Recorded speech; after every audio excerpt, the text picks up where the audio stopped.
हाय दोस्तों, how are you? Good afternoon. कैसे आप सब लोग? उम्मीद करूँगा आप सब लोग अच्छे होंगे। मैं आज क्रिकेट से रिलेटेड 2-4 बातें बोलने वाला हूँ, क्योंकि हाल ही में आप लोग देखे ही होंगे इंडिया का इंग्लैंड दौरा था और वो इंग्लैंड दौरा का कल अंत हुआ। क्या शानदार तरीके से अंत हुआ, हीरो ऋषभ पंत हुआ। ये इंडिया का बस हिस्ट्री क्रिएट करने के मौका था, ऑलमोस्ट कर भी लिया, लेकिन टेस्ट मैच अगर जीत जाता था तो बहुत बढ़िया होता था, बहुत अच्छा होता था। ये रिज़ल्ट देखने का एक मज़ा कुछ और रहता था। फिर भी चलो, टेस्ट मैच जो हार गया वो तो वापस नहीं आ सकता है, जो चला गया चला गया। टेस्ट मैच हार गया, उसके बाद इंडिया को दिखाना था कुछ करके, स्ट्रांगली कमबैक करना था और बाउंस बैक करना था। इंडिया ने उसी तरह से बाउंस बैक किया और इंग्लैंड का घर में हराया। 2-1 से T20 सीरीज़ पहले अपना नाम किया, उसके बाद 2-1 से वनडे सीरीज़ भी अपना नाम किया। इंग्लैंड का काम तमाम किया। ये तीनों सीरीज उठा के देखा जाए और अगर वीकनेस पॉइंट और स्ट्रॉन्ग पॉइंट उठा के देखा जाए, ये तीनों सीरीज से निकाला जाए, तो वीकनेस पॉइंट एक ही आएगा आप सभी लोगों का सामने, इंडिया का टॉप ऑर्डर का बार बार फ्लॉप होना। लेकिन स्ट्रॉन्ग पॉइंट जो आएगा वो चाहे बॉलिंग डिपार्टमेंट हो या फिर ऑलराउंड परफॉर्मेंस डिपार्टमेंट हो या फिर स्पिन डिपार्टमेंट हो, ये तीनों पॉजिटिव फीडबैक निकल के आएगा। लेकिन इंडिया को सोचना पड़ेगा आगे जाके, टॉप ऑर्डर को, इंडिया का खास करके इंडिया का टॉप ऑर्डर को सोचना पड़ेगा आगे जाके। तो इस तरह से फ्लॉप अगर चलते रहा तो मैच जीतने का चांसेस 60% कम हो जाएगी। चलो, ये सीरीज जीत लिया, हम लोग खुश भी हैं। हम लोग चाहता था भी तो ये सीरीज जीते कैसे भी इंग्लैंड से, इंग्लैंड उसका सरजमीन पर हराए। लेकिन BCCI को और इंडिया का प्लेयर को बैठना पड़ेगा, बैठ के एक अच्छा प्रोसेस का तरफ देखना पड़ेगा, एक अच्छा प्रोसेस के लिए सोचना पड़ेगा, अपने फॉर्म को देखना पड़ेगा और अपना फॉर्म पर, अपना टैक्टिक पर काम करना पड़ेगा। विराट कोहली को भी आप लोग देखते ही होंगे, बार बार एक ही तरह से आउट होता है। रोहित शर्मा भी ऑफ कलर दिखता है। शिखर धवन तो बहुत दिन बाद कमबैक किया, उसके बाद छोड़ो, अदरवाइज तो सब कुछ ठीक ही चल रहा है। यह इंडिया का टॉप ऑर्डर अगर ठीक हो गया तो मैं चैलेंज के साथ दावे कर सकता हूँ, चाहे वो ऑस्ट्रेलिया हो, चाहे वो इंग्लैंड हो, चाहे वो पाकिस्तान हो या फिर चाहे वो न्यूजीलैंड हो, उनको उनका घर में जाके हरा सकता है। इंडिया का टीम में इतना टैलेंट है, इंडिया का टीम में इतना दम है। लेकिन जहाँ तक बात रहा इंडिया का टॉप ऑर्डर के लिए थोड़ा टेंशन है, और इंडिया का मिडिल ऑर्डर में देखेगा तो बहुत अच्छा पॉजिटिव फीडबैक निकल के आ गया। इंडिया का बॉलिंग डिपार्टमेंट देखेगा तो देखने में बहुत अच्छे लगते हैं, इंडिया का स्पिन डिपार्टमेंट देखेगा तो देखने में बहुत अच्छे लगते हैं। लेकिन जो अभी थोड़ा प्रॉब्लम है वो सिर्फ टॉप ऑर्डर में है। टॉप ऑर्डर को सोचना चाहिए, क्योंकि हम लोग तो उनके लिए बस बोल नहीं सकता है तो अच्छा करो या फिर ख़राब करने से क्रिटिसाइज कर सकते हैं। हम लोग तो उनका परफॉर्मेंस ठीक नहीं कर सकता है, उसको खुद को सोचना पड़ेगा, खुद को अपना वीकनेस पर काम करना पड़ेगा और स्ट्रांगली काम बैक करना पड़ेगा, तब इंडिया का रिज़ल्ट और आगे जाएगा। क्योंकि ये 2 साल 2022 और 2023, ये दोनों साल इंडिया के लिए सिर्फ नहीं, all over world, cricket world के लिए महत्वपूर्ण रहने वाला है। क्योंकि 2 ICC टूर्नामेंट है दोनों सालों में। T20 वर्ल्ड कप है इस साल अक्टूबर में ऑस्ट्रेलिया में, और वनडे वर्ल्ड कप है 2013 में इंडिया में।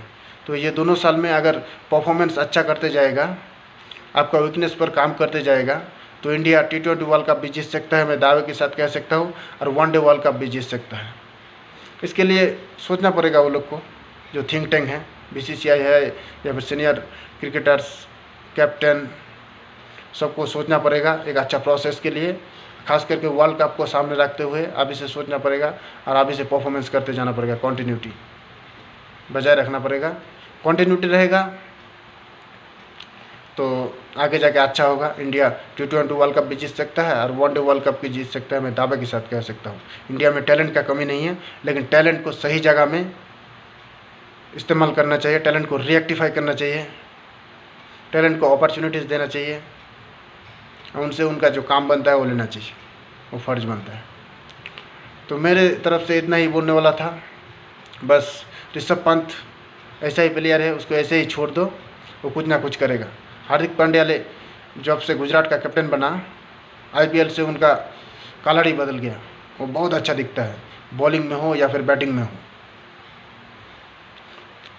तो टेस्ट सीरीज हारने के बाद इंडिया ने जिस तरह से कमबैक किया, hats off to Indian players. मेरा वीडियो अच्छा लगे तो मेरे चैनल को शेयर, सब्सक्राइब, कमेंट जरूर करना दोस्तों।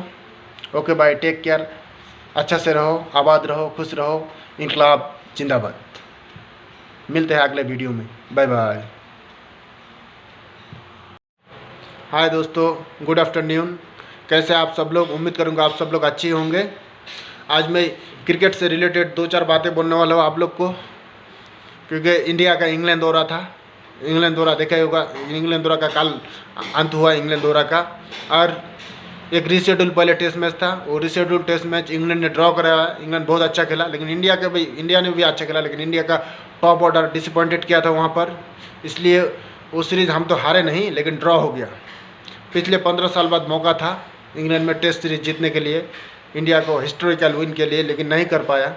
चलो कोई बात नहीं, क्रिकेट में हार जीत होते रहता है। इंडिया का तरफ से वो टेस्ट मैच में रविंद्र जडेजा और ऋषभ पंत बहुत अच्छा खेला था, लेकिन उसके बाद इंडिया का बॉलिंग नहीं चला, और इंग्लैंड का जॉनी बेयरस्टो और जो रूट का एक शानदार पार्टनरशिप लगा, उसका वजह से हम लोग मैच हार गए। और वो टेस्ट मैच इंग्लैंड ने जीता अच्छे तरीके से। उसके बाद टेस्ट सीरीज को रीशेड्यूल जो टेस्ट मैच था वो जीता, और टेस्ट सीरीज को ड्रॉ करवाया। उसके बाद इंडिया का T20 सीरीज़ था और वनडे सीरीज़। इंडिया ने T20 सीरीज़ में कमबैक किया और T20 सीरीज़ 2-1 से अपना नाम किया। उसके बाद ODI सीरीज़ देखा ही होगे, ODI सीरीज़ भी 2-1 से अपना नाम किया। तो इंडिया का ये बहुत बड़ा उपलब्धि है सब कॉन्टिनेंट में, क्योंकि इंग्लैंड में जाके इंग्लैंड जैसा डेंजरस टीम को हराना आसान नहीं होता है दोस्तों, कोई भी टीम के लिए।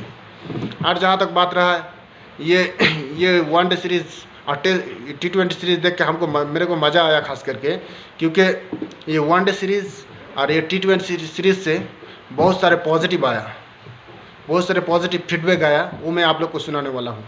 जैसे T20 सीरीज़ में देखा ही होगा, भुवनेश्वर कुमार ने कितना अच्छा बॉलिंग किया, seam, swing, bounce, hit the deck. और उसके बाद वनडे सीरीज में भी युजी चाहल हो या फिर जसप्रीत बुमराह हो या फिर हार्दिक पांड्या हो, बहुत बढ़िया बॉलिंग किया, आउट क्लास बॉलिंग किया। इस तरह का बॉलिंग करना चाहिए इंडिया को, इस तरह के प्लानिंग के साथ बॉलिंग करना चाहिए। मोहम्मद शामी हो या फिर कल का मैच में देखा थर्ड ODI में मोहम्मद सिराज ने भी बॉलिंग बहुत अच्छा किया। फास्ट ओवर मेडन डाला, वो भी जॉनी बेयरस्टो और जो रूट जैसा बैट्समैनों के खिलाफ फास्ट ओवर मेडल डाला और 2 विकेटें भी निकाली। चलो अच्छा बात है, तालियां। हम लोग टेस्ट सीरीज़ ड्रॉ करने के बाद ODI और T20 सीरीज़ हम लोग का नाम रहा, इंडिया का नाम रहा, इसलिए तालियां तो बनती है। और जहाँ तक बात रहा, ये सीरीज कल का मैच देखने का बहुत बड़ा दिलचस्प था। जितना भी मैच हुआ देखने में तो सब मज़ा था, लेकिन कल का मैच बहुत इंपॉर्टेंट था, क्योंकि सीरीज डिसाइडर था। और सीरीज डिसाइडर में इंग्लैंड को पहले इंडिया का बल्लेबाजों ने बहुत अच्छा बॉलिंग किया, स्पिन डिपार्टमेंट हो या फास्ट बॉलिंग डिपार्टमेंट। 259 पे रोक दिया इंग्लैंड को। और उसके बाद इंडिया का जब बैटिंग आया, रोहित शर्मा भी ज़्यादा नहीं चल पाया, अच्छा दिखा, 2-4 शॉट मारा। विराट कोहली भी 2-4 शॉट बहुत अच्छा खेला, उसके बाद अच्छा नहीं दिख पाया। रोहित शर्मा, विराट कोहली, सूर्या कुमार यादव वो भी आउट हो गया। उसके बाद ऋषभ पंत और हार्दिक पांड्या का जो पार्टनरशिप लगी, वही मैच जिताया। हार्दिक पांड्या ने बहुत आला बैटिंग किया, जैसे बॉलिंग भी किया खतरा, वैसे बैटिंग भी किया खतरा। हार्दिक पांड्या ने 55 गेंदों में प्रेशर टाइम में 71 रन बनाया। यह आसान नहीं होता है दोस्तों ऐसा प्रेशर टाइम में। और ख़ास करके मैं ऋषभ पंत का बात बोलने वाला हूँ। ऋषभ पंत ऐसा ही खिलाड़ी है, उसको ऐसे ही फ्रीली छोड़ दो, कुछ ना कुछ करेगा वो। ये जो इंडिया का इंग्लैंड दौरा था, इसका आगाज भी किया शतक के साथ और अंत भी किया शतक के साथ। क्या बात है, क्या बात। और ऋषभ पंत ने कल पहले पार्टनरशिप हार्दिक पांड्या के साथ पार्टनरशिप किया, राना बॉल खेले, बीच में चौका भी लगाए, छक्के भी लगाए। उसके बाद जब वो गियर चेंज किया, 4th गियर से 5th गियर में गया, उसके बाद आप लोग बैटिंग देखा ही होगा। डेविड विली जैसा बॉलर को 1 ओवर में 5 चौके लगा दिया, 5 चौके। उसके बाद मैच तो अपना नाम कर लिया। और ऋषभ पंत ने, हार्दिक पांड्या भी बहुत अच्छा बैटिंग किया। उसका शतक नहीं हुआ, लेकिन उसका शतक से कम नहीं, वो 71 रन जो है वो शतक से कम नहीं है। और ऋषभ पंत ने बहुत ही outclass, outstanding, sensational century बनाया और इंडिया को सीरीज जिताने में अहम भूमिका निभाई। तो इस तरह का बैटिंग होना चाहिए, क्योंकि हमारा टॉप ऑर्डर बहुत पिछले कुछ मतलब 6 महीना 1 सालों से फ्लॉप चल रहा है, खास करके हमारा टॉप ऑर्डर से रन्स नहीं बन रहा है। तो इस तरह से आगे अगर मिडिल ऑर्डर का भी हम लोग का इंडिया का मिडिल ऑर्डर का पास भी टैलेंट बेतहाशा है, तो इस तरह से आके अगर अपने पार्टनरशिप को बिल्ड करेगा और इस तरह से रिस्पॉन्सिबिलिटी लेके खेलेगा तो कोई भी टीम को इंडिया हरा सकता है। ये मैं चैलेंज के साथ कह सकता हूँ, चाहे ऑस्ट्रेलिया हो जाए, इंग्लैंड हो जाए, न्यूजीलैंड हो जाए या फिर पाकिस्तान हो जाए, कोई भी टीम हो जाए, इंडिया हरा सकता है उसके घर में जाके। लेकिन इसके लिए कल का मैच जैसा खेला उस तरह से खेलना पड़ेगा, किसी ना किसी को एक दो को रिस्पॉन्सिबिलिटी लेना पड़ेगा और पार्टनरशिप करना पड़ेगा, उसके बाद मैच को फिनिश करके आना चाहिए। कल जैसे ऋषभ पंत ने किया। Rishabh Pant, you are absolutely brilliant. कल का मैच देख के मज़ा आया, और इंडिया इससे भी ज़्यादा मज़ा आया इसलिए क्योंकि इंग्लैंड ने जब टेस्ट सीरीज ड्रॉ किया था उसके बाद इंग्लैंड हाई में था, टॉप में था, वो लोग का पास एडवांटेज था। उसके बाद इंडिया ने कमबैक किया, T20 सीरीज भी अच्छी तरीके से जीता, वनडे सीरीज भी अच्छे तरीके से जीता। Hats off to Indian players. चलो यही मैं कुछ बोलने वाला था। इस तरह के पॉलिसी के साथ, इस तरह के एग्रेशन के साथ, इस तरह के माइंडसेट के साथ खेलना चाहिए, इस तरह के माइंडसेट के साथ फील्ड में जाना चाहिए। ओके दोस्तों, क्योंकि ये साल और अगला साल कोई भी टीम के लिए, सिर्फ इंडिया टीम के लिए नहीं, ऑल ओवर वर्ल्ड क्रिकेट के लिए बहुत ही महत्वपूर्ण साल होने वाला है, क्योंकि दो ICC टूर्नामेंट है। इस साल ऑस्ट्रेलिया में T20 वर्ल्ड कप है अक्टूबर में, और अगला साल इंडिया में 2023 में वनडे वर्ल्ड कप है। इसलिए इस तरह से परफॉर्मेंस बरकरार रखो, बेंच स्ट्रेंथ को मजबूती बनाओ, बेंच स्ट्रेंथ को अपॉर्चुनिटी दो खेलने के लिए, बेंच स्ट्रेंथ को स्ट्रॉन्ग करके रखो, क्योंकि किसी का निकल आता है, किसी का इंजरी आता है, तो आके बेंच स्ट्रेंथ जिसको भी खिलाओ वो आके विकेट ले सके कि इंडिया को मैच जिता सके। और जहाँ तक बात रहा, अब तो ये सीरीज़ ख़त्म हो गया। ये सीरीज़ बहुत इंपॉर्टेंट सीरीज़ था इंडिया के लिए, और आप वेस्ट इंडीज़ के साथ सीरीज़ आने वाला है, और मैं दावे के साथ कह सकता हूँ वेस्ट इंडीज़ के साथ भी सीरीज़ जो होगा वो सीरीज़ इंडिया ही जीतेगा। ठीक है दोस्तों, मैं इतना ही बोलने वाला था बस। चलो, क्रिकेट यारो, क्रिकेट की प्यार हो, क्रिकेट देखते रहो, मज़ा लेते रहो, इंडिया की सपोर्ट करते रहो, और अच्छा ना खेले तो क्रिटिसाइज भी करो, बनता है हम लोग को। हम लोग दिल से सपोर्ट करता है तो हम लोग को क्रिटिसाइज भी करना बनता है। ओके दोस्तों, टेक केयर, अच्छा से रहो, खुश रहो, आबाद रहो। मेरा चैनल अच्छा लगे तो शेयर, सब्सक्राइब और नोटिफिकेशन का घंटी ज़रूर बजाना और कमेंट ज़रूर करना। ओके दोस्तों, टेक केयर। इनकलाब जिंदाबाद।